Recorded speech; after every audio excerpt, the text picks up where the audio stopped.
বুঝবেন মৃত্যুটা ভালো হলো। এক নাম্বার আলামত আন-নুতকু বিশ-শাহাদা, মরার আগে আওয়াজ করে জিকির করে কেউ যদি পড়তে পারে লা ইলাহা ইল্লাল্লাহু মুহাম্মাদুর রাসূলুল্লাহ সাল্লাল্লাহু, এটা হচ্ছে আলামাতু হুসনিল খাতিমা। আপনার মৃত্যুটা যে ভালো মৃত্যু হয়েছে এটার আলামত। কি মৃত্যু? সবাই বলেন ভালো মৃত্যু আমরা চাই কি চাই না? ভালো মৃত্যুর এক নাম্বার আলামত কালিমা পড়ে যদি মরতে পারে। বিশ্বনবী বলেন মান কানা আখিরু কালামিহি লা ইলাহা ইল্লাল্লাহ, যে ব্যক্তির সর্বশেষ কথাটা হবে, বাক্যটা হবে লা ইলাহা ইল্লাল্লাহ, দাখালাল জান্নাহ, সে জান্নাতি হয়ে যাবে। সুবহানাল্লাহ পড়েন। এরপরে বিশ্বনবী বললেন আল মুমিনু ইয়ামুতু বিজাবি ইরকিল জাবিন, মুমিন যখন মারা যায় তার কপাল ঘেমে যায়। সুবহানাল্লাহ পড়েন। হাত ঘামে না, পা ঘামে না, মুমিনের কপাল ঘামে। সুবহানাল্লাহ। এজন্য কেউ মারা গেলে কপালের মধ্যে হাত দিবেন, দেখবেন ওই ঘামের মধ্যে একটা জান্নাতি ঘ্রাণ আছে। সুবহানাল্লাহ। আল্লাহ, আমরা যখন মরে যাব আমাদের কপালটা যেন এরকম ঘেমে যায়। আমিন পড়েন আর জোরে আমিন। আল মুমিনু ইয়ামুতু বিআরাকিল জাবিন, মুমিন মারা গেলে তার কপাল ঘামে। কপাল ঘামলে বুঝতে হবে এটা ভালো মৃত্যু, ইমানি মৃত্যু। চিল্লায় বলেন ঠিক কিনা? এরপরে বিশ্বনবী বলেন ফি লাইলাতিল জুমা, জুমার রাতে যদি মরে, আও ফি শাহরি রমাদান, কিংবা রমজান মাসে যদি মরে, আও ফি সাফারিল হজ, কিংবা হজের সফরে যদি মরে। বাংলার জমিন থেকে অনেক হাজিরা হজ করতে যায়, অনেকে ওইখানে যে আরাফাতের ময়দানেও মারা যায়, এরকম হাজি আছে না নাই? খুশনসিব, এটা খুশনসিব। আলহামদুলিল্লাহ পড়েন। এরপরে বিশ্বনবী বললেন মাউতু শাহাদা, আল্লাহর রাস্তায় জিহাদ করে কালেমার বাণীকে উপরে তুলে ধরার জন্য কেউ যদি শাহাদাতের পেয়ালা পান করে, শাহাদাতের মৃত্যুর চাইতে ভালো মৃত্যু আর হতে পারে? শাহাদাতের মৃত্যুর চাইতে শ্রেষ্ঠ মৃত্যু আছে নাকি? কথা বলেন। আমরা শহীদ হতে চাই কি চাই না?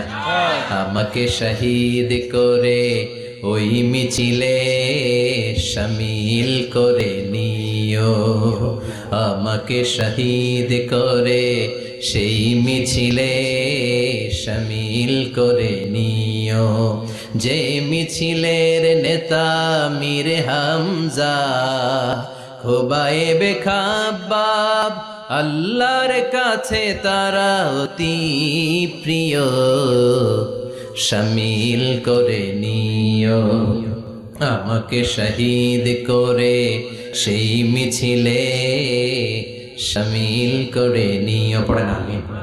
শাহাদাতের তামান্না যেই মুমিনের অন্তর নাই, অন্তরের ভেতরে নাই, ওই লোক কি মুমিন হতে পারে নাকি? মান সাআলাল্লাহ শাহাদা, বিশ্বনবী ফরমান যে ব্যক্তি আল্লাহর কাছে শাহাদাতের মৃত্যু চায়, বাল্লাগাহুল্লাহু মানাজিলাশ শুহাদা ওয়া ইন মাতা আলা ফিরাশিহি, কেউ যদি আল্লাহর কাছে শাহাদাত অন্তর থেকে কামনা করে, রব্বুল আলামিন ওই ব্যক্তিকে শাহাদাতের মর্যাদায় নিয়ে যাবেন, যদিও সে বিছানায় পড়ে পড়ে মারা যায়। বিছানায় পড়ে মারা গেছেন, কিন্তু অন্তরে কামনা ছিল আল্লাহ আমারে তুমি শহীদ হিসেবে কবুল করো। শহীদদের কাতারে আপনারা দাঁড় করায় দিবে কে? ওমর ফারুক বলতেন আল্লাহুম্মা আরযুকনা শাহাদাতান ফি সাবিলিক, ও আল্লাহ আপনি আমারে আপনার রাস্তায় শহীদ হিসেবে কবুল করেন। ওয়ারযুক মাউতি ফি হারামি রাসূলিক, পৃথিবীর কোন শহরে মরতে চাই না, বিশ্বনবীর শহরে মদিনা শহরে আমার মৃত্যু কবুল করেন। আমিন। ওমর ফারুক কই মরছে? কথা কও। ফজরের জামাতে ইমামতি করতে গিয়েছেন মাওলাল মুগীরা আবু লুলু আল মাজুসি, মাওলাল মুগীরার আঘাতে অ্যাসাসিনেটেড বাই মুগীরা, স্টেবিং করেছে। এখানে তিনটা আঘাত করেছে, একটা এখানে, একটা পাজরে, একটা নাভির মধ্যে, নাভি কেটে দুই ভাগ। ওনাকে খাবার দেয়া হলো নাবিজ, দুধ মাখানো নাবিজ। ওই নাবিজের দুধ নাভি দিয়ে বের হয়ে যায়। উনি বললেন কে মেরেছে আমাকে? বলল অগ্নি উপাসক। শুকরিয়া করে বললেন আল্লাহ আমারে কোনো মুসলিম মারে নাই, কোনো মুমিন মারে নাই। উনি বেহুশ ছিলেন, হুশ ফিরে সবাই রে বললেন আসল্লান নাস, ফজরের যেই নামাজটা আমার ইমামতিতে শুরু হয়েছে, এক রাকাতের পর আমাকে মারা হলো। এবার আমাকে বলো আমার নেতৃত্বে যে নামাজটা শুরু হয়েছে, নামাজটা ঠিক মতো হয়েছে কিনা? সুবহানাল্লাহ। আমারে কে মারলো? কে তোমাদের খলিফা হবে? কি হবে আমার আব্দুর রহমানের আব্দুল্লাহর? এগুলো নাই। প্রথম কথা ছিল মানুষরা নামাজটা পড়েছে কিনা। সুবহানাল্লাহ। এজন্য শাহাদাতের তামান্না সবচেয়ে বড় তামান্না। চিল্লায় বলেন ঠিক কিনা? এরপর বিশ্বনবী বলেন মুরাবাতান ফি সাবিলিল্লাহ, মুসলিম রাষ্ট্রের পাহারা দেয় যারা বর্ডার গার্ড। আমাদের দেশের বর্ডার গার্ডের কি বলে? আগে বিডিআর ছিল, এখন বিজিবি। আমার বিজিবির ভাইয়েরা না খেয়ে না পড়ে শীতের রাতে দেশ পাহারা দেয়। বিএসএফ এর গুলিতে যদি মারা যায় এটা শহীদ। সুবহানাল্লাহ। এর চেয়ে শ্রেষ্ঠ মৃত্যু আর হতে পারে? এরপর আল মাউতু আলা আমালিন সালেহ, কোন ভালো কাজের উপর মরণ। নামাজে সেজদা দিয়েছে, সেজদা অবস্থায় অনেকে চলে যায়, এরকম আছে না নাই?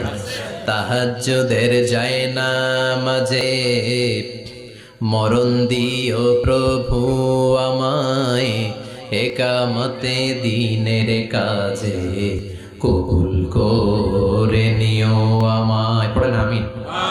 তাহাজ্জুদের যায় নামাজে যেন আমাদের মরণ হয়, পড়েন আমিন। রোজা অবস্থায় মারা যাওয়া, নেক আমল অবস্থায় মারা যাওয়া, এগুলো হচ্ছে আলামাত হুসনিল খাতিমা। আপনার শেষটা, বিদায়টা, মৃত্যুটা যে ভালো হয়েছে তার আলামত। আল্লাহ এই যে কথাগুলো বললাম, শ্রেষ্ঠ শ্রেষ্ঠ মৃত্যু, আমাদের মৃত্যুগুলো ওইরকম করে দিও। চিৎকার করে পড়েন আমিন, আওয়াজ করে পড়েন আমিন। এবার আলামাত সুইল খাতিমা, কিছু মৃত্যুর আলামত আছে, এটাই প্রমাণ করে এটা ভালো মৃত্যু নয়, এরকম আলামত আছে না নাই? এক নম্বরে হলো আল ইন্তিহার, আত্মহত্যার মৃত্যু। সমাজে আছে না নাই? উখিয়াতে তো নাই না? এদিকেও মরে, কি জন্য? কেন মরে? হ্যাঁ, বয়ফ্রেন্ড গালি দিছে এজন্য? হ্যাঁ, মান ক্বাতালা নাফসাহু বিশাইইন উযযিবা বিহি ইয়াউমাল কিয়ামা, যে জিনিস দিয়ে যে যাকে মেরেছে, আত্মহত্যা করেছে, সুইসাইড করেছে, কিয়ামতের দিন ওই জিনিস দিয়েছে তাকে মারবে, এটাই হবে তার শাস্তি। ওড়না পেঁচিয়ে যারা আত্মহত্যা করলো ওর শাস্তি ওড়না পেঁচানো। বিষ খেয়ে যারা মারা গেল তার শাস্তি জাহান্নামের বিষ খাবে আর চিৎকার করবে। ছুরি ঢুকিয়ে যারা মারা গেল জাহান্নামের আগুনে ঝলসানো ছুরি শুধু ঢুকাবে। আল্লাহ আত্মহত্যা থেকে বাংলাদেশে বাঁচাও, আমাদের ছেলে মেয়েগুলারে বাঁচাও। চিৎকার দিয়ে বলেন আমিন। আত-তাআক্কুদ ফিল লিসান ফি লা ইলাহা ইল্লাল্লাহ, আজীবন কালেমা পড়ে নাই, আজীবন কালেমারে বাস দিয়েছে, এখন মরার সময় সবাই কয় কলমা পড়েন, কলমা পড়েন। এখন পড়তে চায় মাগার মুখ দিয়া বাইর হয় না, আছে না নাই? এরকম ডাকায় দুখিয়াতে নাই, কলমা পড়তে পারে না, আটকায় যায়, মরে গেছে। এই মৃত্যুটা কি ভালো? কথা বলে ফি হালাতি শুরব, অনেকে মদ খাইতে খাইতে মরে, আছে না নাই? জুলুম করতে করতে মরে, আছে না নাই? অন্যের জায়গা দখল করে মরে, এরকম আছে না নাই? ফি হালাতি ইরতিকাবিল কাবায়ের, যে কোনো কবিরা গুনাহ করা অবস্থায় যদি মারা যায় এটা খারাপ মৃত্যু, এটা জান্নাতি মৃত্যু নয়। চিৎকার করে বলেন ঠিক কি না? এরপর ফি সাখাতিল ওয়ালিদাইন, বিশ্বনবী বললেন কোন ছেলে যদি মারা যায় এমন অবস্থায় মা বাবা তার উপর রাগান্বিত, এটা ভালো মৃত্যু? কথা বলেন। গোটা পৃথিবীর বুকে মায়ের চেয়ে আপন কেউ আছে নাকি? এই মায়ের মনে কষ্ট দিয়ে ওই অবস্থায় যদি মারা যায় এই মৃত্যুটা অনেক খারাপ। চিল্লায় বলেন ঠিক কিনা? এজন্য মায়ের সাথে খারাপ আচরণ করবেন নাকি? কথা বলেন। যার মা নাই সে জানে মা না থাকার কি জ্বালা, ঠিক কিনা?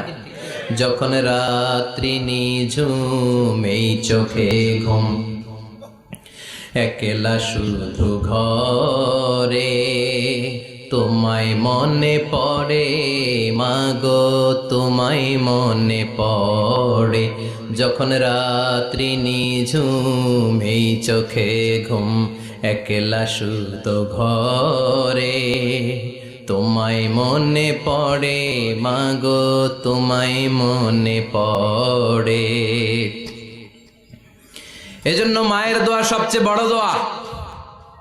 মা রেগে আছে, মা বদদোয়া দিয়েছে, বাবা বদদোয়া দিয়েছে, বাবা আপনার উপর অসন্তুষ্ট, ওই অবস্থায় ছেলে মরলে এটা কি ভালো মৃত্যু? এরপরে স্বামী যদি নাখোশ থাকে স্ত্রীর উপর, স্বামী যদি স্ত্রীর উপর রেগে থাকে, অসন্তুষ্ট থাকে, ওই অবস্থায় স্ত্রী যদি মারা যায় এটাও খারাপ মৃত্যু। চিল্লায় বলেন এটাও খারাপ মৃত্যু।